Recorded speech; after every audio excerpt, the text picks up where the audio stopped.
Okay, so welcome to this session. आज के session में हम सभी डिस्कस करने वाले हैं प्रोग्रामिंग बेसिक। ओके, तो प्रोग्रामिंग बेसिक जो कि आपका क्लास 6 का एक चैप्टर बन जाता है। क्लास 6 का 7th चैप्टर है आपका प्रोग्रामिंग बेसिक के बारे में।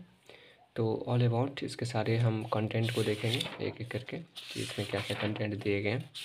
उसके बाद फिर हम इसके ऑब्जेक्टिव पार्ट का सॉल्यूशन निकालेंगे, ठीक है, जो कि आपका AP और C पार्ट में है। तो सबसे पहले हम चैप्टर को समझेंगे, उसके बाद ऑब्जेक्टिव पार्ट पे जाएंगे। ओके, तो सेशन को स्टार्ट करने से पहले आप सभी का एक काम है कि आप सभी को यदि सेशन से कुछ सीखने को मिलती है, जानने को मिलती है, if you gain something new, please like, share and subscribe.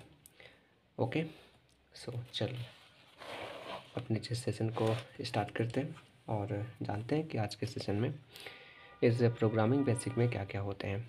तो सिंपल सा है, जैसा कि आपका टॉपिक ही है प्रोग्रामिंग बेसिक, यानी कि प्रोग्रामिंग का बेसिक क्या होता है, बेसिक जानकारी होनी चाहिए तभी आप प्रोग्रामिंग कर पाएंगे। जैसे कोडिंग करते हैं या प्रोग्रामिंग करते हैं तो उसका बेसिक क्या होता है, तो बेसिक को जानते हैं। सबसे पहले समझिए कि प्रोग्रामिंग होता क्या है ना, व्हाट इज़ प्रोग्रामिंग। प्रोग्रामिंग यदि मैं देखूँ तो जब भी कोई ऐप डेवलप किया जाता है तो ऐप डेवलप करने से पहले वहाँ पे एक कंप्यूटर लैंग्वेज में कोडिंग किया जाता है। कंप्यूटर लैंग्वेज यदि मैं देखूँ तो काफ़ी सारे अलग अलग होते हैं। तो उस लैंग्वेज में कंप्यूटर को इंस्ट्रक्शन दिया जाता है कि आपका प्रॉब्लम जो है उस प्रॉब्लम को किस प्रकार सॉल्यूशन किया जाएगा। तो जब ये सारे कोडिंग लिखे जाते हैं, इंस्ट्रक्शन लिखे जाते हैं, कोडिंग यानी कि इंस्ट्रक्शन, एक तरह का निर्देश दिया जाता है कंप्यूटर को। तो जब इन इंस्ट्रक्शंस को लिखा जाता है कंप्यूटर पे तो उसी को हम प्रोग्रामिंग बोल देते हैं या तो कोडिंग बोल देते हैं, है ना, जो कि कंप्यूटर को बताता है हाउ टू वर्क। किसी भी प्रॉब्लम का सॉल्यूशन निकालने के लिए कोई भी यूज़र यदि किसी तरह का भी कमांड देता है तो उसके प्रॉब्लम को किस प्रकार सॉल्व आउट किया जाए उसका एक प्रॉपर इंस्ट्रक्शन दिया जाता है कंप्यूटर को। तो उसी इंस्ट्रक्शंस राइट डाउन करने को ही हम क्या बोलते हैं, प्रोग्रामिंग कहते हैं। यदि प्रोग्रामिंग देखूँ तो प्रोग्रामिंग को बेसिकली 3 स्टेप में डिवाइड किया गया है। पहला है आपका एल्गोरिदम, दूसरा है फ्लो चार्ट और तीसरा है आपका प्रोग्राम। तो टोटल 3 पार्ट हो गए, algorithm, flow chart and program. तो ये 3 पार्ट में हमारा बटा हुआ है प्रोग्रामिंग। यदि आप इन 3 पार्ट को सही तरीक़े से समझ लेते हैं तो फिर आपको ईज़िली आप समझ सकते हैं कि आपका जो प्रोग्रामिंग का जो बेसिक होता है वो किस तरीके से होता है। ठीक है, तो चलिए 1 बाय 1 इस तीनों पार्ट को हम देखते हैं। तो पहला पार्ट है आपका एल्गोरिदम। एल्गोरिदम क्या हो जाता है, तो यदि मैं एक प्रोग्रामिंग में देखूँ और वो आपका एल्गोरिदम, तो एल्गोरिदम एक तरह का आपका एक ऐसा स्टेप हो जाता है, एक ऐसा प्रोसेस हो जाता है जिसके थ्रू आप किसी भी चीज़ों के रूल को वन बाय वन, यानी कि मैं देखूँ तो एक लिस्ट के रूप में आप इंस्ट्रक्शंस को कोड करते हैं। सपोज एग्जांपल यदि मैं देखूँ तो आपको कहीं यदि घूमने जानी होती है तो सबसे पहले आप क्या करते हैं, तो एक प्लान बनाते हैं ना कि कहाँ पे जानी है, एनालाइज करते हैं। एनालाइज करने के बाद आप ये डिसाइड करते हैं कि चलो ठीक है, मैंने एक जगह डिसाइड कर लिया, वहाँ पे मुझे जानी है और इस स्टेट को जानी है। सेकेंड स्टेप आपका होता है कि किस तरीके से जाएंगे, है ना, कौन सा होगा मीडियम, ट्रांसपोर्ट मीडियम क्या होगा, बाइक से जाएंगे, कार से जाएंगे या ट्रेन से जाएंगे, जैसे भी जानी हो। तो सेकेंड स्टेप आप ये सोचते हैं। थर्ड स्टेप आप सोचते हैं कि यदि मान लेते हैं वहाँ पहुँच गए तो वहाँ पे क्या क्या एक्टिविटी होगी, क्या क्या खाएंगे, कहाँ कहाँ घूमने जाएंगे वहाँ पे, है ना, तो ये वहाँ के एक्टिविटी के बारे में सोचते हैं।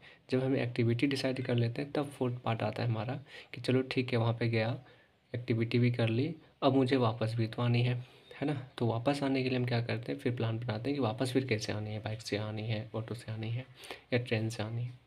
तो ये सारे के सारे यदि मैं देखूँ तो 1 से 5 तक स्टेप हो गए किसी भी जगह पर जाने से पहले जो आप डिसाइड करते हैं, जिसको बोलते हैं प्लानिंग, है ना, प्लान कर लेते हैं। तो ये जो 5 स्टेप है ना, जब आप इसको राइट डाउन करेंगे तो टोटल आपके लिस्ट में 5 पॉइंट आ जाएंगे। तो ये 5 पॉइंट हम बोल सकते हैं कि एक तरह का एल्गोरिदम है।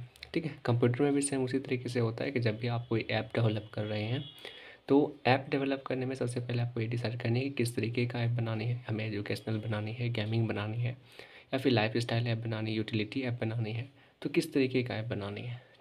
दूसरा हम सोचते हैं कि यदि हम मान लीजिए एनालाइज हमने कर लिया, उसके बाद हमारा पार्ट आता है कि उस यूज़र इंटरफेस कैसा होगा, उसका डिज़ाइनिंग कैसा होगा, है ना, वो सारी चीज़ें हम डिफाइन करने के बाद फिर हम कोडिंग करना स्टार्ट करते हैं, जिसको बोलते हैं डेवलपिंग पार्ट। जब कोडिंग कर लेते हैं तो फिर उसका टेस्टिंग करते हैं, टेस्टिंग करने के बाद फिर उसका मेंटेनेंस करते हैं। तो सारे के सारे यदि मैं देखूँ तो एक तरह से क्या बन जाता है, हमारा लिस्ट बन जाता है। तो इसी लिस्ट को जब हम राइट डाउन कर रहे होते हैं तो उसी को बोलते हैं एल्गोरिदम। तो एल्गोरिदम हम अपने शॉर्ट फॉर्म में बोल सकते हैं अपने लैंग्वेज में कि एक तरह का प्लान होता है कि कैब कैसे क्या क्या करनी है, वन बाय वन स्टेप। ठीक है, तो ये हमारा हो जाता है एल्गोरिदम। क्या हो गया एल्गोरिदम? तो before writing the program on a computer we need to analyse and understand the nature of the problem. We plan the input and output the required method step by step to get the desired result. This step by step procedure to solve any logical and mathematical problem is called an algorithm। यानी कि जो step by step process होता है उसी को हम क्या बोलते हैं, एल्गोरिदम बोल देते हैं। इसके काफ़ी सारे एडवांटेज हैं। क्या क्या एडवांटेज हो जाते हैं? तो N algorithm it should B right in simple statement. कैसा होना चाहिए जब भी हम एल्गोरिदम लिखते हैं तो एकदम सिंपल स्टेटमेंट होनी चाहिए। Second, it should B right in a simple and precious manner so that everyone can understand it. हमें जब भी एल्गोरिदम लिखते हैं तो काफ़ी ऐसा लिखनी चाहिए जिससे ईजी वे में कोई भी व्यक्ति उसको अंडरस्टैंड कर सके। नेक्स्ट है statement that are of similar type of should be combined to avoid a lengthy code. हमें वहाँ पे लेंथी कोड का यूज़ बिल्कुल नहीं करनी है, उसको इग्नोर करनी होती है। To ensure that an algorithm proceeds the expected output it should be checked using sample values. तो जो भी हम एल्गोरिदम में लिख रहे हैं उसको पहले ये डिफाइन कर लेनी चाहिए कि वो प्रॉपर फुलफिल कर पा रहा है या नहीं कर पा रहा है। तो इन सभी चीज़ों को अंडरस्टैंडिंग करने के बाद हम क्या करते हैं, एल्गोरिदम राइट डाउन करते हैं। जैसे कि आपका एग्जांपल यहाँ पे दिया गया है, an algorithm to add 3 number. यदि हमें 3 नंबर को ऐड करवानी है तो सबसे पहले हम क्या करते हैं, स्टार्ट, फिर assign 3 number to variable num1 num2 num3 and third step में आता है add the numbers and store the result in sum, then print the value of sum, और फिर आता है स्टॉप।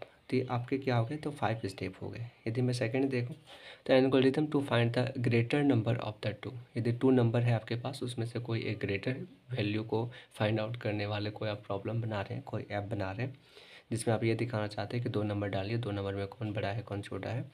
तो वहाँ पे यदि आप इस चीज़ का कोई सॉल्यूशन निकालना चाहते हैं तो वहाँ पे किस तरीके से आपको एल्गोरिदम राइट डाउन करनी होगी। तो सबसे पहला जो स्टेप होगा वो होगा स्टार्ट। सेकेंड स्टेप होगा assign 2 number to variable A and B. Third हो जाएगा आपका compare this 2 numbers, if A is greater than B then go to the step 4 और also go to the step 6। 4 step हो जाएगा print A is greater and 5 stop, and 5 step 6 हो जाएगा आपका print B is greater and 7 हो जाएगा go to step 5। यानी कि यहाँ पे क्या बोला गया कि यदि हमारा ए ग्रेटर होता है तो हमें क्या करनी है, 4 स्टेप को प्रिंट कर देनी है, और यदि हमारा बी ग्रेटर होता है तब हमें 6 स्टेप को प्रिंट करनी है। ठीक है, यहाँ पे 2 डिजिट है तो यहाँ पे कंडीशन लगाना पड़ेगा। तो कंडीशन लगाने के लिए हम क्या करते हैं, ये सारी चीज़ें स्टेप को फॉलो करते हैं। तो ये हो गया आपका एल्गोरिदम। आई होप आपको एल्गोरिदम समझ में आ गया होगा कि एल्गोरिदम होता क्या है। ठीक है, यदि आ गया तो एक बार कमेंट सेक्शन में जाके यस आई अंडरस्टैंड ज़रूर टाइप करनी है। ओके, तो चलिए नेक्स्ट हम टॉपिक है जिसका नाम है आपका फ्लो चार्ट, है ना। प्रोग्रामिंग बेसिक में हमने टोटल 3 पॉइंट देखे थे। पहला था प्रोग्रामिंग एल्गोरिदम, ठीक है, प्रोग्रामिंग में पहला क्या था, एल्गोरिदम। सेकेंड था फ्लो चार्ट और थर्ड था प्रोग्राम, है ना। तो फर्स्ट पार्ट हमारा कंप्लीट हो गया। अब समझते हैं कि फ़्लो चार्ट क्या होता है। तो फ्लो चार्ट में आते हैं। फ्लो चार्ट बेसिकली क्या हो जाता है कि जब भी हम कोई एल्गोरिदम लिख रहे होते हैं तो वहाँ पे हमें कोई ना कोई एक टैक्स का यूज़ करते हैं, है ना। टैक्स का यूज़ करते हैं राइट डाउन करने के लिए, कोई ना कोई लेटर सेंटेंसेस का यूज़ करेंगे। तो उस तरीके से हम एल्गोरिदम लिख लेते हैं। लेकिन एल्गोरिदम को यदि प्रॉपर फुलफिल में यदि किसी शेप के माध्यम से हम सजाते हैं, किसी पिक्टोरियल मीडियम के साथ माध्यम से यदि हम उसको सजाते हैं, लिखते हैं, तब हम उसको बोलेंगे फ्लो चार्ट। फ्लो चार्ट में बेसिकली क्या हो गया, तो किसी ना किसी सिंबल, किसी ना किसी शेप का यूज़ करके हर एक चीज़ को अलग अलग डिफाइन किया जाता है। ठीक है, अ flow chart is a pictorial representation of N algorithm sequence of step by step required to solve problem. A flowchart uses different geometrical symbol to represent different type of instruction which are connected to each other with the help of flow lines. The directions of flow in a flowchart is always from top to bottom. जो direction होता है flow chart में वो top to bottom होता है, यानी कि जैसे पहला स्टार्ट होगा फिर स्टॉप होगा, बीच में वो सारे प्रोसेस हो जाएंगे। तो एल्गोरिथम में भी हम बेसिकली वही कर रहे थे, है ना, पहले स्टार्ट किया, फिर जो भी इंस्ट्रक्शन देने थे इंस्ट्रक्शन दिया, और लास्ट में आके हमने स्टॉप किया। तो यहाँ पे क्या किया जाता है फ्लो चार्ट में, कोई टेक्स्ट राइट डाउन करने से पहले उसका कोई ना कोई एक शेप दे दिया जाता है, तो शेप के माध्यम से उस चीज़ों को रिप्रेजेंट किया जाता है। तो कौन कौन शेप हो जाते हैं इसमें, तो काफ़ी तरह के शेप हो जाते हैं। मैं यदि मैं देखूँ तो 6 टाइप ऑफ शेप हैं। कौन कौन से हैं, तो फर्स्ट है आपका ओवल शेप। ये जो ओवल शेप है इसका यूज़ किस लिए करते हैं, जब हमें स्टार्ट करनी हो या फिर स्टॉप करनी हो, स्टार्ट या स्टॉप के लिए हम इस ओवल शेप का यूज़ करेंगे, ठीक है, जो बिगिनिंग और एंड को शो करता है। नेक्स्ट हो जाता है हमारा पैरेललोग्राम, ठीक है। तो इस तरीके का जो शेप होता है, इस शेप का यूज़ हम किस लिए करते हैं, तो इनपुट एंड आउटपुट के लिए करते हैं, ठीक है। जब भी इनपुट करनी हो या आउटपुट निकालनी हो तो उसके लिए हम क्या करते हैं, इस तरीके का यूज़ करते हैं। नेक्स्ट हो जाता है हमारा रेक्टेंगल।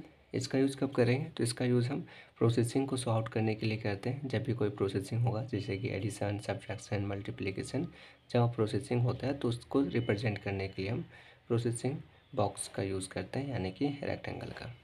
नेक्स्ट हो जाता है डिसीजन बॉक्स। डिसीजन बॉक्स में कौन सा शेप यूज़ किया जाता है, तो यहाँ पे सिंपली यदि मैं देखूँ तो एक तरह का हमारा ये इसको बोलते हैं रोम्बस, है ना, रोम्बस शेप बोल देते हैं इसको। तो रोम्बस शेप का यूज़ किया जाता है डिसीजन मेकिंग के लिए। जब भी कोई डिसीजन लेनी होती है तो डिसीजन को रिप्रेजेंट करने के लिए रोम्बस का यूज़ कर लेते हैं। नेक्स्ट होता है फ्लो लाइन। फ्लो लाइन का यूज़ हम किस लिए करते हैं, तो जब भी मान लीजिए इसमें से कोई भी हमारा शेप का हमने यूज़ किया, अब दिखाना है कि फर्स्ट में ये है, सेकंड में ये है, थर्ड में ये है, तो किसी फ्लो को जब दिखानी होती है, ठीक है, तो फ्लो को दिखाने के लिए हम क्या करते हैं, फ्लो लाइन का यूज़ करते हैं, जिसमें आता है हमारा लाइन सिंबल, ठीक है। तो ये सिंपली क्या करता है, बस सिर्फ हमारा लाइन को शो करता है कि इस तरीके से नीचे आ रही है, इस तरीके से ऊपर जा रही है, लेफ्ट टू राइट जा रही है, दैट्स इट, और कुछ नहीं है। अब जो एरो लाइन होती है वो दोनों तरीके से, दोनों साइड में भी हो सकती है, तो वन साइड में भी हो सकती है, डिपेंड ऑन यूज़। तो जिस तरीके से यूज़ होगा उस तरीके से एरो का निशान होगा, दोनों साइड हो सकता है, या फिर एक सिंगल लाइन भी हो सकता है। और लास्ट जो शेप यूज़ किया जाता है वो आपका सर्कल हो जाता है। सर्कल का यूज़ हम किस लिए करते हैं, तो इसका यूज़ हम करते हैं कनेक्ट करने के लिए, ठीक है। तो एज अ कनेक्टर, जब हमें कोई दो एल्गोरिथम या दो से अधिक एल्गोरिथम को आपस में क्या करनी हो, कनेक्ट करनी हो, एज बिल्ड करनी हो, तो उसके लिए हम क्या यूज़ करते हैं, सर्कल का यूज़ कर लेते हैं। तो ये आपका मेनली बेसिक सा आपका शेप हो गया जो कि फ्लो चार्ट में यूज़ किया जाता है, ठीक है। तो आई होप कि आपको फ्लो चार्ट भी समझ में आ गया होगा, ठीक है। जैसे मैं एग्जांपल में देखूँ फ्लो चार्ट का, तो यहाँ पे एक फ्लो चार्ट है एडिशन नंबर, ठीक है। यदि हमें कोई भी नंबर को एडिशन करनी हो तो उसको हम शेप में के रूप में इस तरीके से दिखा सकते हैं। अब यहाँ पे क्या लग रहा है, इस तरीके से यदि हम उसको रिप्रेजेंट करते हैं तो समझ में आ जाता है ना, कि हमारा स्टार्ट हो रहा है, ये एंड हो रहा है, ये हमारा इनपुट एंड ये हमारा प्रोसेसिंग है ना, उसके बाद इनपुट आउटपुट है, उसके बाद फिर हमारा स्टॉप हो गया लास्ट में। तो इस तरीके से हम क्या कर रहे हैं, यहाँ पे एक शेप में हम टेक्स्ट को राइट डाउन करने के बाद ये हम नेविगेट कर पा रहे हैं और इजीली अंडरस्टैंड कर पा रहे हैं कि आखिर कौन सा चीज़ें किस चीज़ को रिप्रेजेंट कर रहा है, ठीक है। तो फ्लो चार्ट और एल्गोरिदम एक दूसरे से रिलेट करता है। एल्गोरिदम को एक सीक्वेंस में लिखने के लिए और उसको सही रिप्रेजेंट करने के लिए ही हम फ्लो चार्ट का यूज़ करते हैं, ठीक है। ये आपका फ्लो चार्ट भी कंप्लीट हो गया। अब आते हैं प्रोग्राम। प्रोग्राम क्या हो गया, ठीक है। तो प्रोग्राम बेसिकली होता क्या है, तो प्रोग्राम एक तरह का इंस्ट्रक्शन हो जाता है, इनके set of instruction are called program, है ना। तो वहाँ पे क्या हो गया, काफ़ी सारे इंस्ट्रक्शंस को जब आपस में मिक्स कर दिया तो उसी को हमने क्या बोल दिया, प्रोग्राम बोल दिया। Program is a set of instruction that a computer uses to perform a specific function. Normally algorithm is first represented as a flow chart and the flow chart is then expressed in a programming language to prepare a computer program. तो जब भी कोई computer का programme बनाया जाता है, application बनाया जाता है, तो वहाँ पे सबसे पहले किसका यूज़ करते हैं, तो वहाँ पे सबसे पहला यूज़ कर लेते हैं हम लोग आपका प्रोग्रामिंग यानी कि कोडिंग का, ओके। तो ये आपके हो गए प्रोग्राम लैंग्वेज। अब प्रोग्राम के अंदर यदि मैं देखूँ तो काफ़ी अलग अलग तरीके का लैंग्वेज का यूज़ किया जाता है कोई भी कोडिंग या फिर प्रोग्रामिंग लिखने के लिए, ठीक है। तो कौन कौन से लैंग्वेज हो जाते हैं, तो यदि मैं नॉर्मली देखूँ तो कंप्यूटर लैंग्वेज काफ़ी अलग अलग तरह के होते हैं और काफ़ी सारे हैं, बट उसमें से यदि कैटेगरी करो, मेन कैटेगरी जो निकलते हैं आपके वो दो टाइप का निकलता है। कंप्यूटर लैंग्वेज मेनली कितने तरह के हो गए, 2 तरह के, एक LLL और एक HLL, यानी कि लो लेवल लैंग्वेज और हाई लेवल लैंग्वेज। तो 2 तरह का लैंग्वेज हो गया कंप्यूटर में। यदि मैं लो लेवल लैंग्वेज में जाऊँ तो उसमें जो पहला पार्ट आता है वो आपका मशीन लैंग्वेज होता है और सेकेंड आपका असेंबली लैंग्वेज हो जाता है। तो लो लेवल लैंग्वेज में कितने पार्ट हो गए, तो 2 पार्ट, मशीन और असेंबली। उसी तरह यदि मैं हाई लेवल में देखूँ तो हाई लेवल का 3 पार्ट हो जाता है, पहला procedural language, second non procedural language और थर्ड हो जाता है नेचुरल लैंग्वेज। तो ये 3 तरह का हमारा लैंग्वेज हो गया। ओके, तो वन बाय वन समझ लेते हैं कि सारे लैंग्वेज क्या क्या होते हैं। तो लो लेवल लैंग्वेज में यदि मैं देखूँ और वो भी हमारा पहला यानी कि मशीन लैंग्वेज।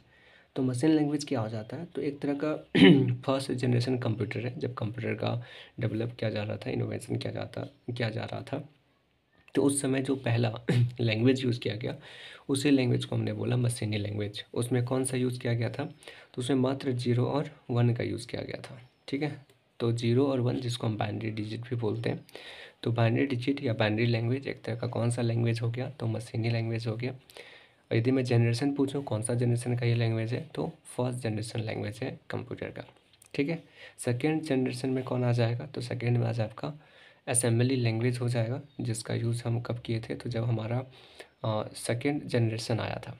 ठीक है, तो सेकेंड जनरेशन में हमने क्या किया था, असेंबली लैंग्वेज का यूज़ किया था। ओके, वहाँ पे क्या होता था, 0 1 की जगह पे एक छोटे छोटे कमांड का यूज़ किया गया था, जैसे कि एडिशन के लिए ऐड है ना, कंपैरिजन के लिए CMP, लोडिंग के लिए LDA। तो इस तरह का छोटा छोटा कमांड यूज़ किया गया था। तो उसी को हमने क्या बोल दिया, असेंबली लैंग्वेज बोल दिया, जो कौन सा जनरेशन का था, तो सेकेंड जनरेशन। तो ये था आपका लो लेवल। लो लेवल में आपका 2 ही पार्ट है, एक मशीन और एक असेंबली।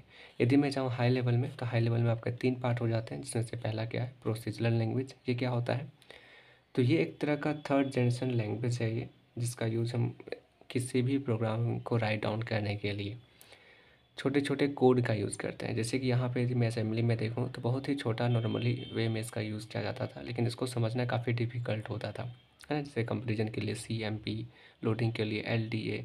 लेकिन उससे थोड़ा सा क्या किया गया, उसको ईजी वे में बनाने की कोशिश की गई, तो उसी को हमने थर्ड जनरेशन बोल दिया। इसमें क्या हो गया, तो इसमें हमारा काफ़ी सारे अलग अलग लैंग्वेज आ गई, जैसे कि कोबॉल, बेसिक, C++। तो ये सारे के सारे जितने भी लैंग्वेज हैं आपके, वो सारे आपके प्रोसीजरल लैंग्वेज हैं। ठीक है, यदि मैं अगला देखूं सेकेंड, तो हाई लेवल में सेकेंड कौन सा लैंग्वेज है, तो सेकेंड लैंग्वेज है आपका नॉन प्रोसीजरल लैंग्वेज। इसको हम फोर्थ जनरेशन लैंग्वेज बोलते हैं, 4GL। इसमें यदि मैं देखूँ तो काफ़ी सारे अलग अलग लैंग्वेज आते हैं, जैसे कि आपका जावा, विजुअल बेसिक, ये सारे के सारे आपके नॉन प्रोसीजरल लैंग्वेज है। ठीक है, यदि मैं देखूँ कि दोनों में डिफरेंस क्या है, प्रोसीजरल और नॉन प्रोसीजरल लैंग्वेज में, तो दोनों में डिफरेंस बस इतना ही हो जाता है कि जब भी हम प्रोसीजरल लैंग्वेज का यूज़ करके कोई भी प्रोग्राम बनाते हैं, तो वहाँ पे हमें 1 बाय 1 सारी चीज़ें उसको इंस्ट्रक्शन देनी होती है कि क्या प्रॉब्लम होगा, उसको कैसे सॉल्व करनी होगी, है ना। How to solve, what is the problem and how to get result, यानी कि ऑल टोटल पार्ट हमें प्रोसीजर में बताने होते हैं कंप्यूटर को। लेकिन यदि मैं नॉन प्रोसीजर में जाऊँ तो उसको ये नहीं बताना पड़ता है कि हाउ टू सॉल्व, उसको सिर्फ ये बताना होता है व्हाट इज़ अ प्रॉब्लम। ठीक है, तो प्रॉब्लम सिर्फ उसको दिखा देनी होती है, बाकी बाद हाउ टू सॉल्व वो खुद कर लेता है। तो उसी को बोल देते हैं हम नॉन प्रोसीजरल लैंग्वेज। अब यदि मैं आऊँ हाई लेवल का तीसरा पार्ट में, तो थर्ड पार्ट हो जाता है आपका नेचुरल लैंग्वेज, जो कि सबसे एडवांस लैंग्वेज है, जिसको हम 5 जनरेशन का लैंग्वेज बोलते हैं। ठीक है, और अभी हमारा चल रहा है, जिसका एग्जांपल आपके सामने AI है। तो AI यदि मैं बोलूँ तो एक तरह का कंप्यूटर का लैंग्वेज ही है, जहाँ पे हमें क्या करनी पड़ती है, किसी तरह का कोई कमांड लिख करके देने की ज़रूरत नहीं पड़ती है। सिंपली हम बोलते हैं और ईजी वे में मशीन समझ जाता है और हमें रिस्पॉन्स कर देता है। तो ये AI जो है आपका, वो कौन सा हो जाएगा, 5 जनरेशन लैंग्वेज हो जाएगा, जो कि एक नेचुरल लैंग्वेज के अंतर्गत आता है। ठीक है, तो अभी का यदि क्या हो गया, लैंग्वेज यदि मैं देखूं कंप्यूटर में, तो काफ़ी easy to understand, easy to use हो गया कि अब हमें कोडिंग याद रखने की ज़रूरत नहीं है ना। आसानी से हम उसको कोडिंग कर सकते हैं बिना याद रखे। तो उसका जो मेन हमारा सोर्स है वो क्या है, तो हमारा AI है। AI means artificial intelligence. ठीक है, तो ये कौन सा आपका जनरेशन का लैंग्वेज है, तो ये आपका 5GL, यानी कि 5 जनरेशन लैंग्वेज। तो ये सारे के सारे आपके कंप्यूटर लैंग्वेज थे। अब यदि मैं देखूं, एक होता है लैंग्वेज प्रोसेसर, जिसको बोलते हैं ट्रांसलेटर। ठीक है, अब यदि मैं देखूँ कि लैंग्वेज ट्रांसलेटर क्या होता है। तो लैंग्वेज ट्रांसलेटर बेसिकली लैंग्वेज को ट्रांसलेट करने के लिए यूज़ किया जाता है, जैसे कि हम सब नॉर्मली गूगल ट्रांसलेटर का भी अधिकांश लोग यूज़ कर लेते हैं, है ना। तो वहाँ पे क्या करते हैं, एक लैंग्वेज को दूसरे लैंग्वेज में कन्वर्ट करने के लिए, Hindi to China, China to Hindi, है ना, English to Germany, Germany to English. उसी तरह से यदि हमें अब कंप्यूटर लैंग्वेज में कन्वर्ट करनी हो, सपोज़ कीजिए हमारा कोई लैंग्वेज है जैसे कि हम सी लैंग्वेज जान रहे हैं, तो सी लैंग्वेज को यदि मशीनी लैंग्वेज में कन्वर्ट करनी हो तो वहाँ पे कोई ना कोई एक ट्रांसलेटर काम करेगा, ठीक है। और हमें कन्वर्ट करने की ज़रूरत क्यों पड़ती है, तो ज़रूरत इसलिए पड़ जाती है बिकॉज मशीन जो है, कंप्यूटर जो है, वो सिर्फ और सिर्फ 0 और 1 को ही जान रहा है ना, बाइनरी नंबर को ही जान रहा है। तो उसको यदि कोई चीज़ें बतानी है, उसको समझानी है, उससे काम लेनी है, तो हमें उसकी लैंग्वेज में बात करनी होगी, है ना। तो वहाँ पे ट्रांसलेटर का काम कौन करेगा, तो लैंग्वेज ट्रांसलेटर। तो कितने तरह के लैंग्वेज ट्रांसलेटर हो जाते हैं, तो मेनली 3 टाइप ट्रांसलेटर है लैंग्वेज ट्रांसलेटर, जिसका फर्स्ट नाम है आपका असेंबलर, सेकंड है इंटरप्रेटर और थर्ड है कंपाइलर। असेंबलर क्या हो गया, तो असेंबलर क्या करेगा, असेंबली लैंग्वेज को मशीनी लैंग्वेज में कन्वर्ट करेगा, ठीक है। बस इसका इतना ही काम है, ये सिर्फ और सिर्फ असेंबली को मशीन में कन्वर्ट करता है। बट यदि मैं इंटरप्रेटर देखूँ तो ये क्या करता है, ये हमारे हाई लेवल लैंग्वेज को लो लेवल लैंग्वेज यानी कि मशीन लैंग्वेज में कन्वर्ट करेगा, बट ये लाइन बाय लाइन करेगा, ठीक है। ये हमारा इंटरप्रेटर होता है। थर्ड हो जाता है कंपाइलर। कंपाइलर क्या हो गया, तो कंपाइलर भी हमारा ट्रांसलेटर ही है जो लैंग्वेज को ट्रांसलेट करता है, बट ये क्या करता है, कंप्लीट पैकेज को एक ही बार कन्वर्ट कर देता है, high level to low level. यानी कि जो भी आप हाई लेवल लैंग्वेज में राइट डाउन कर रहे हैं, उसको यदि मशीन लैंग्वेज में कन्वर्ट करनी हो तो पूरा का पूरा एक ही बार वो उठाता है और एक ही बार में कन्वर्ट करके हमें शो आउट कर देता है कि इसमें क्या क्या एरर है और किस तरीके से हमारा ये सॉल्व होगा।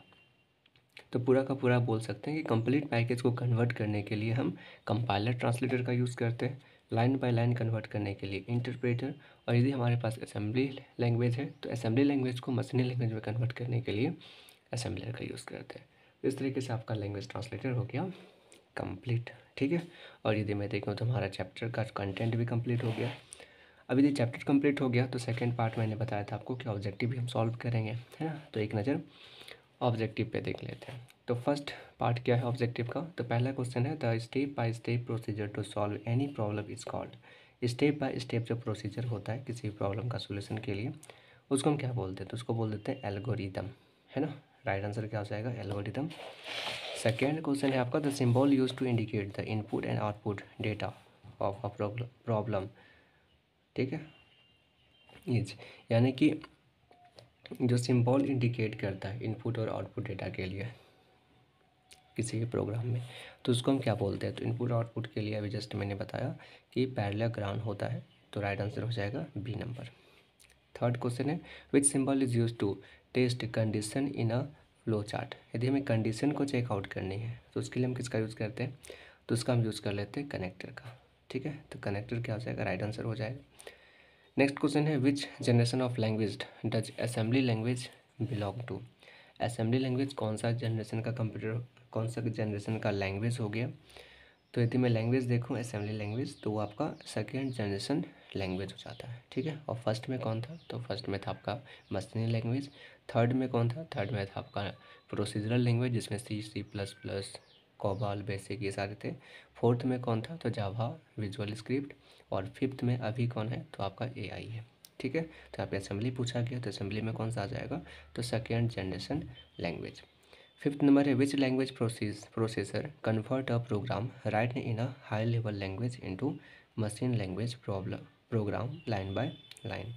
यानी कि लाइन बाय लाइन यदि हमें मशीन लैंग्वेज को, ठीक है, लाइन बाय लाइन यदि मशीन लैंग्वेज में कन्वर्ट करनी है तो हम किसका यूज़ करेंगे, तो हम यूज़ करते हैं इंटरप्रेटर का। इंटरप्रेटर क्या करता है, तो line by line high level language को लो लेवल लैंग्वेज में कन्वर्ट कर देता है। तो राइट आंसर क्या हो गया, interpreter.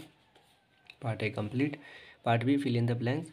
सेफ्ट symbol indicate the beginning और end of flow chart. Beginning और एंड को कौन सा करता है, तो ओवल यूज़ करते हैं उसके लिए, है ना। तो ओवल शेप का यूज़ किया जाता है स्टार्ट और स्टॉप के लिए, तो राइट आंसर ओवल हो जाएगा। सेकेंड है are use to join different part of flow chart. Flow chart के डिफरेंट पार्ट को शो करने के लिए किसका यूज़ करते हैं, तो वहाँ पे लाइंस का यूज़ कर लेते हैं। लाइन सिंपली अलग अलग पार्ट को शो करता है। थर्ड क्वेश्चन हो गया language is use to communicate with computer. Computer से यदि कम्युनिकेट करनी हो तो वहाँ पे कौन सा लैंग्वेज का यूज़ किया जाता है, तो यदि हमें कंप्यूटर से कम्युनिकेट करनी है तो उसके लिए कंप्यूटर लैंग्वेज होता है ना। और कंप्यूटर लैंग्वेज अभी जस्ट मैंने बताया कितने तरह का हो जाता है, तो मेनली 2 तरह का, हाई लेवल और लो लेवल लैंग्वेज। तो राइट आंसर क्या हो जाएगा यहाँ पे, कंप्यूटर। नेक्स्ट क्वेश्चन है convert the assembly language into machine language. Assembly language से मशीन लैंग्वेज में कन्वर्ट करने के लिए हम किसका यूज़ करते हैं, तो राइट आंसर क्या हो जाएगा, असेंबलर। नेक्स्ट क्वेश्चन है procedural language is also called. तो प्रोसीजरल लैंग्वेज को हम और क्या कह सकते हैं, तो वो हमारा एक तरह का थर्ड जनरेशन लैंग्वेज था, तो उसको हम 3GL भी बोल सकते हैं। तो राइट आंसर हो गया 3GL यानी कि थर्ड जनरेशन लैंग्वेज। तो part B complete. Part C में आ जाते हैं ट्रू एंड फॉल्स में। फर्स्ट क्वेश्चन है flow chart is very simple to express the logic of the algorithm. यानी कि फ्लो चार्ट क्या हो गया, एल्गोरिदम को एक्सप्रेस करने का सबसे सिंपल और इजी तरीका है, तो बिल्कुल ये ट्रू हो जाएगा, है ना। तो ट्रू स्टेटमेंट है ये। सेकेंड क्वेश्चन है the flow line should not cross each other. Flow lines कभी भी एक दूसरे को क्रॉस नहीं करना नहीं चाहिए, तो बिल्कुल ये ट्रू है। नेक्स्ट क्वेश्चन है the diamond shape box is use to show the processing step. तो बिल्कुल ये फॉल्स हो जाएगा, प्रोसेसिंग स्टेप के लिए हम डायमंड का यूज़ नहीं करते हैं, तो फॉल्स हो गया। नेक्स्ट है the main aim of non procedural language is to reduce the code. यदि हमें कोड नॉन प्रोसीजरल लैंग्वेज का यूज़ करते हैं तो हमने क्या किया, वहाँ पे कोड को रिड्यूस किया, तो बिल्कुल ये ट्रू है। प्रोसीजरल लैंग्वेज में क्या होता था, how to solve what is a problem, सारी चीज़ें वहाँ पे बतानी होती थी। लेकिन यदि मैं नॉन प्रोसीजरल लैंग्वेज देखूँ तो वहाँ पे क्या हुआ, कोड कुछ कट गया है ना। वहाँ पे क्या हुआ कि हाउ टू सॉल्व ये हमें बताने की ज़रूरत नहीं पड़ती है, बस व्हाट इज़ अ प्रॉब्लम हमें ये बतानी होती है। तो बिल्कुल रिड्यूस वहाँ पे किया गया कोडिंग को, तो ये भी ट्रू है।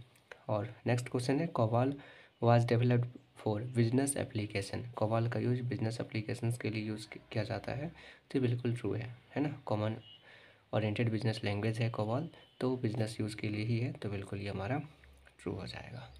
ओके, तो इस तरीके से हमारा ऑब्जेक्टिव पार्ट भी हो गया कंप्लीट, हमने सेशन भी कंप्लीट कर लिया। ओके, तो यदि सेशन से कुछ ज्ञान करने को मिले तो लाइक एंड शेयर के साथ सब्सक्राइब ज़रूर कर लेनी है। ओके, तो मिलते हैं फिर नेक्स्ट सेशन में। Have a nice day. जय हिंद।